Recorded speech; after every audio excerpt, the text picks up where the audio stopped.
Hi, and welcome back to AI for Government Contractors. And if this is your first time joining us, well, welcome. I'm Josh Hirsch, and with me, as always, my co-founder, Mike Frieder. How you doing today, Mike? Hey, man, I'm doing awesome, Josh. It's Friday, and I'm ready to party. Not only are you ready to party, it looks like you're doing some construction over there. You got the ladder, you got some stuff going up on the walls. You got some excitement over there? It's official, man. We are technically moved into our new offices here at GovStrat AI. Super pumped about that, and still under construction. But why pause anything else going on in life because of a little construction action? But yeah, we're getting the offices up and going over here. Which is amazing because even though you've got the moving into brand new offices, you've got AI running in the background, helping you assist your business, handling things while you're sleeping. Because that's the beauty of AI. It's about giving you, and I always use the term superpowers, more than you can do, realize what is possible, and accomplish more. I know before we jumped on here, Mike, I was talking to you about a project that I had been working on. And literally there was major blocker for one of our employees for months. And I said, you know what? Let's take a different approach. And it's when you use that creative thinking, when you use that strategic and that logic, it unlocks doors. I know it's cheesy. I know it's hokey, but that's truly where we're at, and utilizing AI to accomplish this is incredible. It's things that I did not think were possible. Forget like months ago. It's like weeks ago. Like that is how quickly we are evolving right now in this space. And if you are not constantly pushing yourself, constantly not educating, or working with incredible people like GovStrat AI to ensure that you are staying on top of what is necessary, you're going to get left behind. And I hate that, but that's really the mentality that you have to take. Yeah, and I'll tell you, just before we came on, we were kind of chatting just about, each other's weeks and things like that. And, your story of a developer that had a project for months and months and months and just really wasn't making progress, didn't know what was going on. And then, ultimately at the end of the day, we said, wait a minute, we're GovStrat. Like, we don't need to sit here and wait on people. So we just spun up AI agents and did what we do here at GovStrat, which is achieve absolute light speed efficiency. And we did something that you were asking about, which is you eliminated some key man risk from your project. And if you're not familiar with what key man risk is, key man risk might just be the biggest thing slowing down your government contracting business right now. Here's how this goes. So let's say you want a government contract or you have a specific type of work that you do. And every company has one of these people, right? Josh, for you and me, we might be these people in our company, right? The key person or key man that is responsible for something that might be highly technical or proprietary information or something where you look at that guy and you go, or gal, and you go, man, if that person were to get hit by a bus tomorrow, my business or this project is effed, right? And that is what we call key man risk. Now, if you're building a private company that is doing government contracting, you have major key man risk. Why? Because first off, what you do is probably something not very many people on the streets really know about, because let's be honest, if the government is looking for it, it's probably a little bit unique. And then the second thing is every company has key man risk. I mean, if nothing else, it's the CEO. And that risk is actually something that can detract from your enterprise value, what your business is worth, by many, many multiples. So key man risk is just a huge, huge thing, but I have good news, which is that I think I lost Josh. Uh-oh, Josh went away. Maybe he got tired of me talking. I don't even think I can, oh no, I'm going to switch to my laptop. This is ridiculous. Man, live here on the podcast, you guys. Poor Josh is having some power issues. I'm going to just keep riffing for like a hot minute, right? Because I'm going to dump some knowledge on you from my week. Talking about this key man risk, right? So I was just in a massive business builder workshop last week out in Las Vegas. And, we did a lot of discussion about key man risk. And key man risk is something that whether you believe you have it or not, you have it. You as the owner might be the key man risk. You as an executive or a manager, or even just the person doing AI in your company, where there may not be other people doing AI in your company, that could be key man risk. But one of the things that we've mastered here at GovStrat is how to actually eliminate key man risk by essentially creating AI resources that can absorb that knowledge from that key man, potentially even enhance that key man and their value, and make it so that if you have a problem with your key man, that value doesn't go away. And I just cannot really express the incredible capability that we have today that didn't exist. So today is February 27th, right? And on February 27th, there was a big news article yesterday, February 26th, and it was that Jack Dorsey, the very famous founder of Twitter, actually let go of 4,000 of his 10,000 employees at a little company he's building called Block. This is an incredible story. And what he did is he said, look, if I just gradually lay people off, then the reality is I'm just going too slow.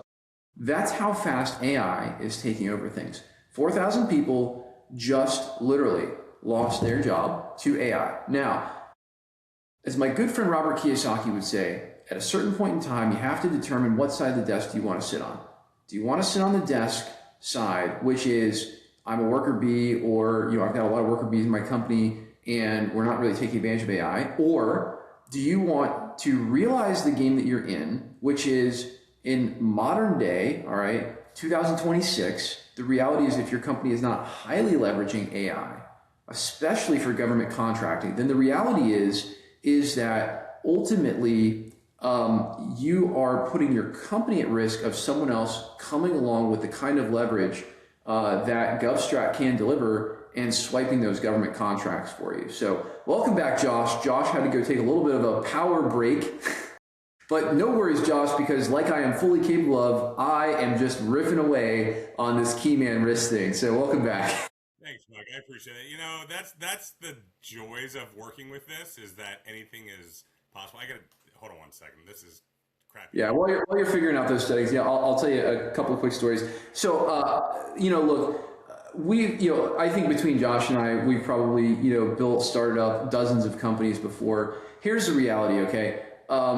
There are businesses that you build with one person, and those are great businesses, and I think that that works out okay. Businesses that you can build with a partner, businesses that you can build partnering with AI, it's incredible, because all of a sudden you're not the only person in the room. So when your power goes out and you got a podcast to produce, well, bam, the podcast continues because there is somebody there to hold up that end of the relationship. So talk a little bit more about some of the ways that we are leveraging AI to eliminate key man risk. Well, I'll give you a perfect example. Okay, so one of the things that we do is we architect very highly secure environments, and we do this for government contractors. We do it for a lot of people.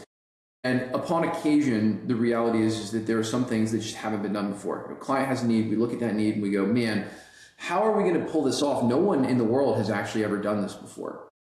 And a lot of times what we will do is we will spin up a siloed and secure AI agent, and we'll take that AI agent, which is siloed and secure, has guardrails on it, is not tied to the cloud, right? So we have the ability to create boxes that use large language models. And we are able to essentially go attack that problem using large language models that are trained on massive amounts of information that no one human being could possibly know. For instance, they can be trained on things like Azure architecture. Azure is a massive ecosystem. One human being won't know it all, but a large language model can. And again, if you're in a government regulated company, you can't go put that information out on the internet. You've got to keep that information private and secured and within the confines of your IT system, which also has to be compliant. So now we've got the capability of eliminating key man risk.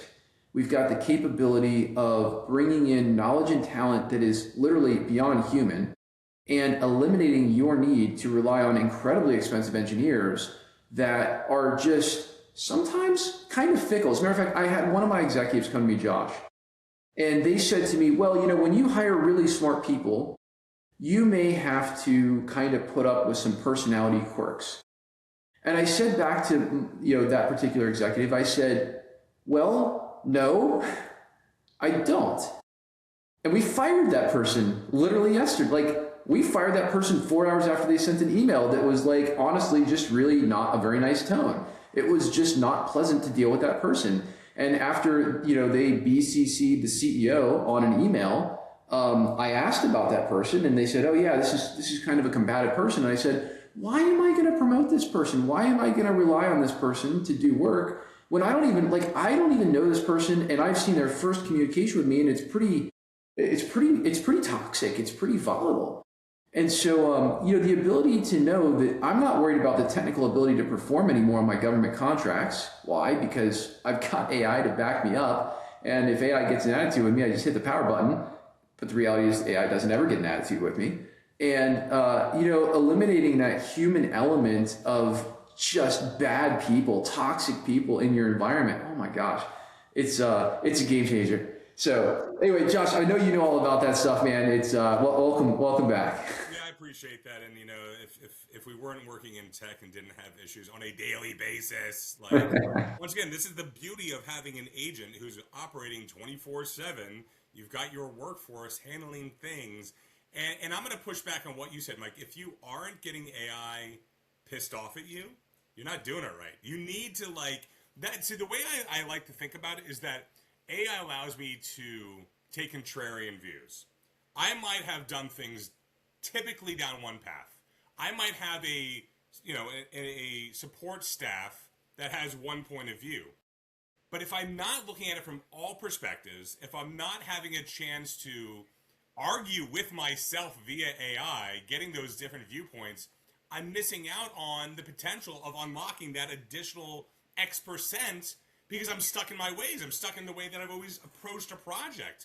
And just as I mentioned before, I was having a major blocker on a project for a client, but we figured out a solution because I took that different approach when I was talking to AI. And I keep using that term talking because that's all we're doing. Yes, there's code involved in some aspects when working on projects, but that's not how you effectively accomplish what you're trying to do. You need to clearly explain what you want to do, because with clear output comes clear input. And if you don't clearly explain what you're trying to accomplish, that's a major blocker. Just as you have staffing that are blocking you along the way. That's right. And, I think another part of that is sometimes, and in your instance, sometimes it's an employee that's the blocker, right? But in some cases, it's actually the founder dependency that's the blocker. So founder dependency is a huge growth ceiling that can be unlocked through AI. Now, it's got to be trained right. And again, the real challenge for government contractors is you can't just go out to ChatGPT and start telling it all of your government contracting business problems, right? That's got to be done in a siloed, high security environment where there are serious guardrails in place. And again, that's one of our specialties here at GovStrat. But yeah, that, it's all about unlocking constraints when it comes to government contracting businesses. And, every business has one constraint that if it was unlocked, if it was solved for, would transform it. If you're at the 0 to 1 million level, being able to commoditize and productize your business. If you're in the 1 to 5 million, figuring out how to replicate what you do and systematize it. In the 5 to 10 million range, it's beginning to scale and find a niche for, whatever it is that you do. And if you're in that 10 to 100 million range, it really does start to be an issue of what are the constraints. A lot of times they're people constraints, key man risk, that kind of stuff. It all gets unlocked with AI. And again, all of a sudden when you unlock it, and Josh has got a perfect example here, a 6-month development project, when you eliminated the key man that was holding that project back, got solved in 4 days. So if you're listening out there to the podcast, I would ask the question of, what is your biggest constraint? And then I would challenge you to hit us on our website, govstratai.com. What is it, Josh? What's our website, Josh? GovStratAI.com. GovStratAI.com. I don't even know what our website is today. Maybe I'm the key man risk. And hit us on that website. There's a place you can reach out. You can self-schedule time with us. Bring us your biggest constraint in your business. For free, we'll put you on the phone with one of our AI solution experts, talk through your problem, and let's talk through how AI can not only unlock that major constraint you have in your business, no matter what it is, right? And how we can bring all of our years of business knowledge, all of our years of, fooling around with all this crazy AI stuff because we're really at the cutting edge. And how can we really analyze your business, eliminate those constraints so you can get to your next level? Or maybe it's not even a next level. Maybe you're the owner or the founder and you just want a freaking vacation, right? I've been there, right? Maybe you feel trapped in your business and AI can help you find a way out, or at least a break. I think I love your approach about finding a way out, because there's so many different opportunities. And as I said before, and we're going to close it out with this, if we're staying down one path, the way that we've always done something, you've hit a ceiling. And if you haven't hit it yet, you're going to hit it soon. It's when you take divergent paths, looking at it from different perspectives, that's when things unlock. Mike, as always, great spending time with you. Thanks for everyone for tuning in. Check us out online as we grow this evolving source, the need for AI in government contracting work. Have a great one, everyone. Thanks, everybody.